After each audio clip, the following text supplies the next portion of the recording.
Assalamualaikum warahmatullahi wabarakatuh. Alhamdulillahirrabbilalamin. Hari ini kita dapat bertemu kembali dalam perkuliahan kemuhammadiyahan. Tema pembahasan kita hari ini adalah teknik menulis laporan dakwah pencerahan. Marilah kita awali perkuliahan ini dengan membaca basmalah. Bismillahirrahmanirrahim.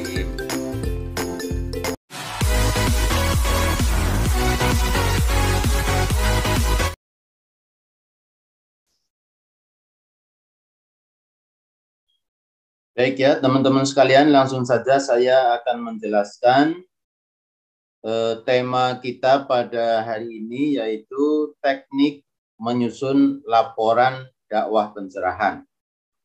Di dalam materi ini saya akan menjelaskan tujuan penulisan laporan, kemudian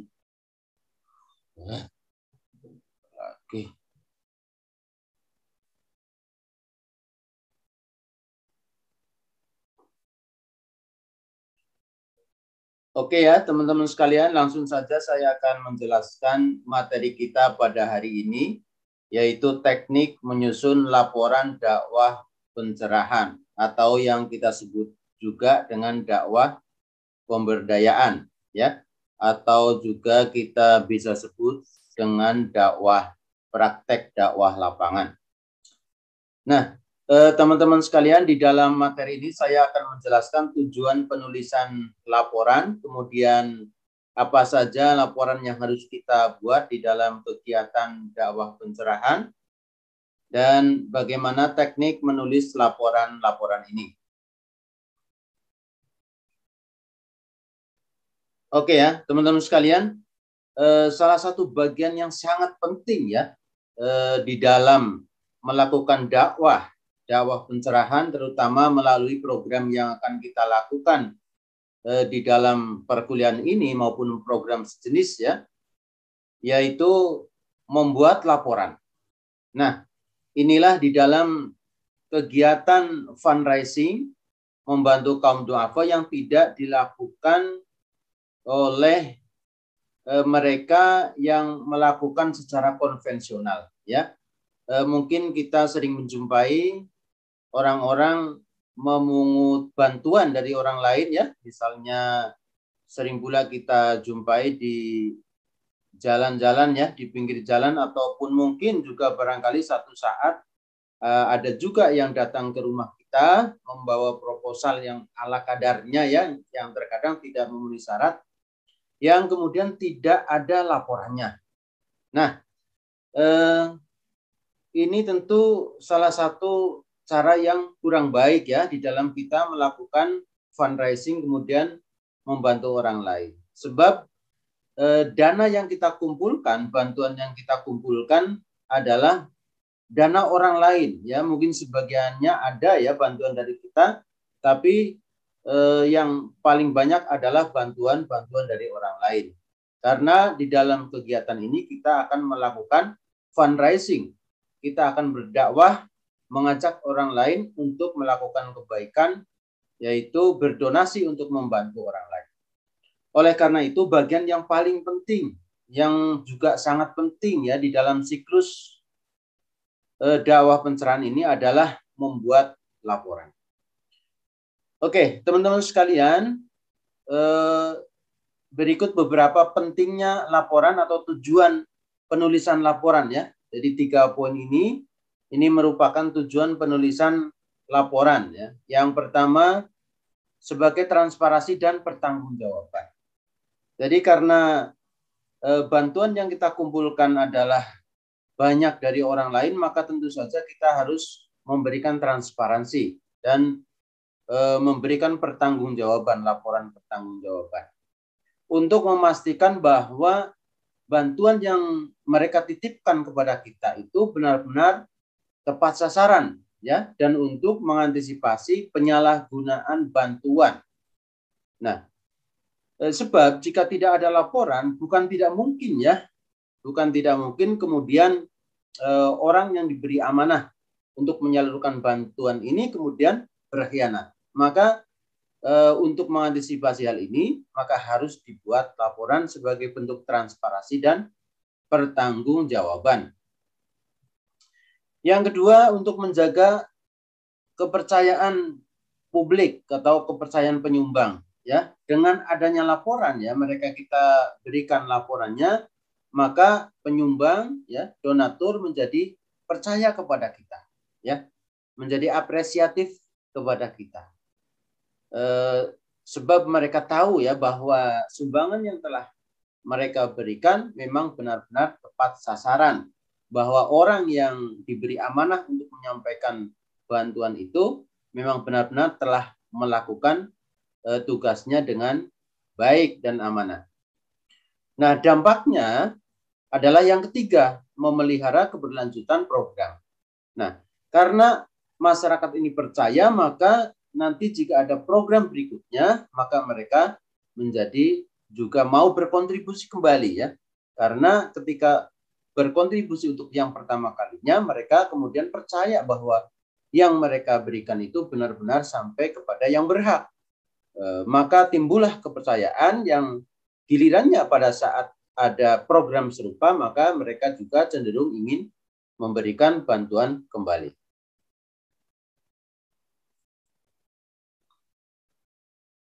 Oke, teman-teman sekalian, di dalam tugas pelaksanaan dakwah pencerahan ini, sebenarnya secara simpel pada prakteknya kita hanya membutuhkan laporan yang simpel, cukup satu, ya, yang merangkum semuanya. Sesungguhnya itu, ya, nanti di sini juga ada. Tapi untuk kebutuhan perkuliahan kita, ya, karena di situ ada beberapa latihan kompetensi, ya, yang lain yang kita butuhkan di dalam perkuliahan, nah, kita diminta untuk membuat laporan dengan berbagai macam jenis, antara lain sebagai berikut. Nah, baik. Nah, ini teman-teman sekalian adalah spanduk, ya. Spanduk yang harus kita buat pada saat kita melakukan dokumentasi ketika menyerahkan bantuan kepada keluarga duafa. Nah, ini tinggal mencontek seperti ini, kurang lebih, ya. Di atas itu adalah logo fakultas. Mohon maaf, ini di atas contohnya Fakultas Ekonomi dan Bisnis. Tentu tinggal kita ganti logo Fakultas Agama Islam atau fakultas-fakultas lainnya sesuai dengan fakultasnya. Di bawahnya ditulis pengabdian kepada masyarakat, kolaborasi dosen dan mahasiswa. Kemudian di bawahnya lagi, di bagian tengah itu ditulis program, nama program yang kita lakukan, ya. Kemudian di bawahnya lagi ditulis fakultasnya, ya. Fakultas Agama Islam, Fakultas Ekonomi dan Bisnis, dan seterusnya. Nah, di bagian paling terakhir ditulis tempat dan tanggal. Kemudian tahun. Baik. Nah, ini beberapa laporan yang harus kita buat, ya. Nanti pada prakteknya, pada saat membuat, ketika ada kesulitan, nanti langsung berkonsultasi sama saya, ya. Saya bimbing, jangan khawatir. Yang pertama adalah laporan dalam bentuk tulisan berita. Nah, kita menulis berita, ya.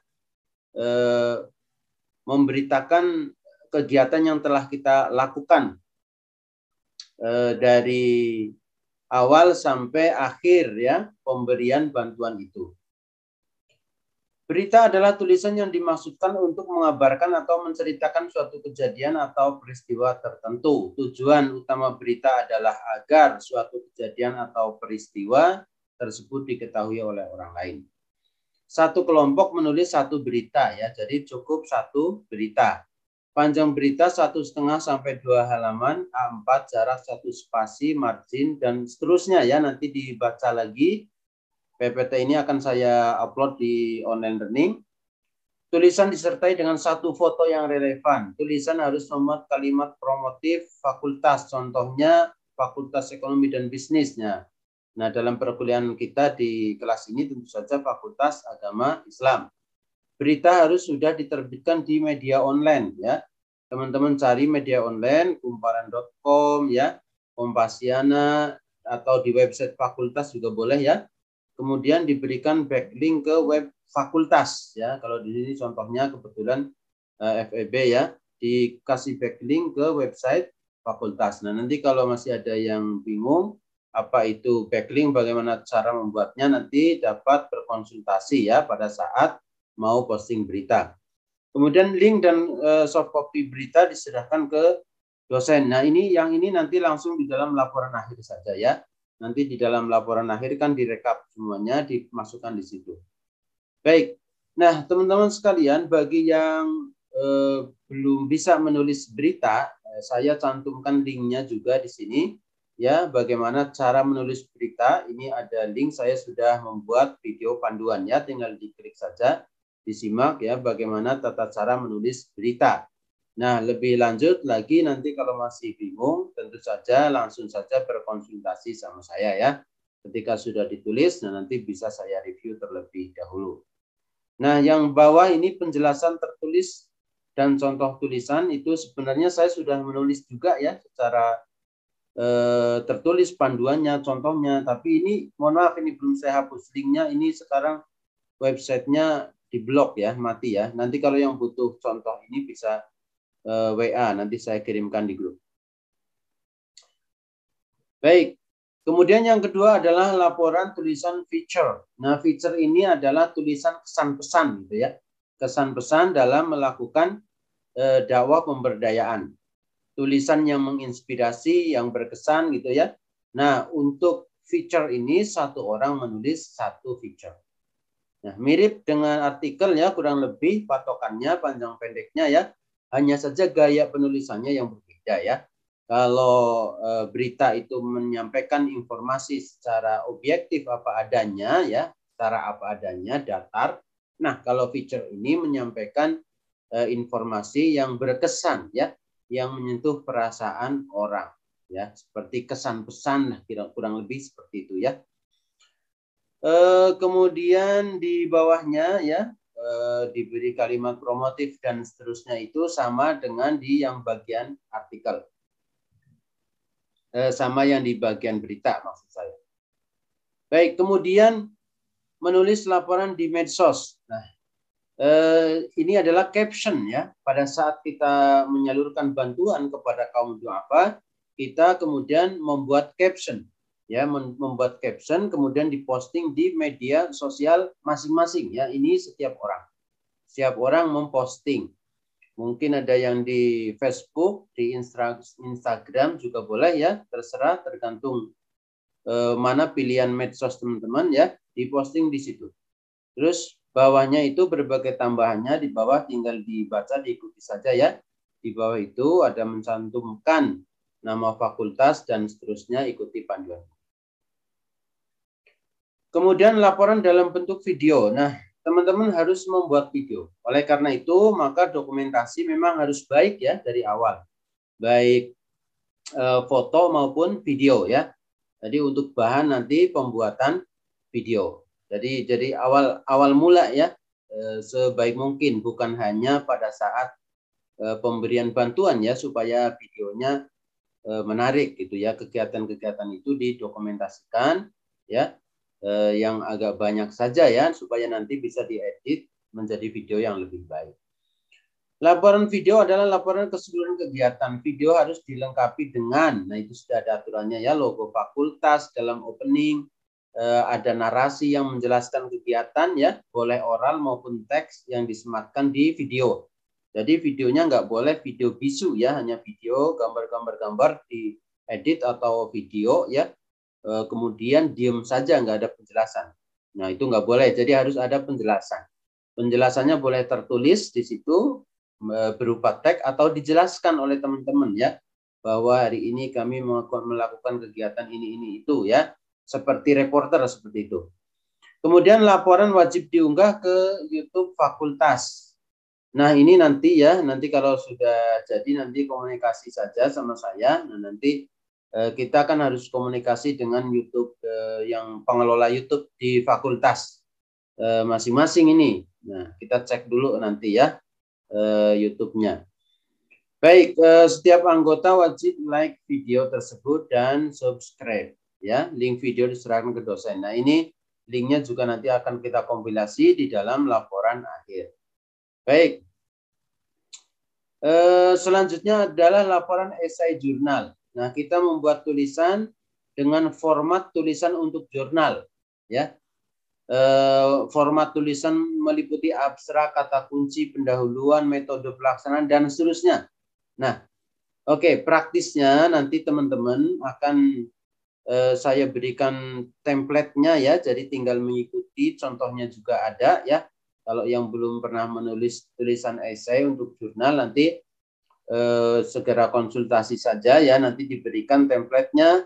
Ini template-nya ada di link berikut di bawah. Nah, terus contohnya juga ada, nanti bisa saya berikan, saya posting di grup. Baik, kemudian laporan lengkap. Laporan lengkap ini adalah laporan yang secara umum mengkompilasi semua laporan yang sudah kita tulis ya di awal itu dengan sistematikanya sudah ada. Ini teman-teman sekalian, ini seperti proposalnya ya sebenarnya. Kalau teman-teman yang menulis proposal kan formatnya mirip seperti ini nanti. Nah, juga nanti kalau yang materi kemarin belum paham penulisan proposal, nanti juga bisa berkonsultasi sama saya ya. Nah, ini formatnya seperti ini, nanti dibaca kembali. Jangan khawatir, nanti konsultasi saja sama saya bagian-bagian yang masih bingung. Nah, ini mirip dengan format proposalnya ya di awal, cuma yang di sini ada penambahan pelaksanaannya ya, karena di sini adalah dalam bentuk laporan. Jadi beberapa bahannya sebenarnya mirip dan ada di dalam proposal. Kata pengantar nanti ada lembar pengesahan, surat kesediaan mitra, ya, ringkasan. Ini semua ada contohnya ya. Nanti kalau saya terlupa, tolong diingatkan ya untuk memberikan contoh dari laporan ini ya. Pendahuluan dan seterusnya, ada metode pelaksanaan sampai penutup, kesimpulan, saran. Daftar pustaka, lampiran. Nah, teman-teman sekalian, lampirannya ini tinggal mengikuti ini ya, ada profil, biodata, tulisan esai, terus ke bawah itu sebagian banyak ini ke bawah adalah lampiran-lampiran dari laporan-laporan dalam bentuk lain yang kita sudah paparkan di atas ya. Nanti ada beritanya, fiturnya, link posting di medsosnya, semuanya dicantumkan di dalam laporan keseluruhan ini. Baik ya, teman-teman sekalian. Nah, bagian yang juga sangat penting, saya lihat di sini panduannya, sebentar, jangan-jangan belum ada ya, adalah laporan keuangan. Oh, ada di bagian 8. Di lampiran ke-8 adalah laporan keuangan dilengkapi dengan kwitansi. Jadi, uang yang kita dapat, kalau itu dalam bentuk uang, bantuannya ya. Kalau bukan uang, ya ditulis saja di situ bantuan apa ya. Nah, kalau uang di situ juga harus ada laporan penggunaan uang untuk apa saja, ya, kemudian dilengkapi dengan kwitansi bukti penggunaan uang tersebut. Baik teman-teman sekalian, demikian tadi pembahasan kita hari ini. Mudah-mudahan dapat dipahami dengan baik. Bagi yang belum paham, silahkan meninggalkan komentar atau bertanya di kolom komentar di bawah video ini. Kita akhiri perkuliahan ini dengan baca hamdalah. Alhamdulillahirabbil alamin. Assalamualaikum warahmatullahi wabarakatuh.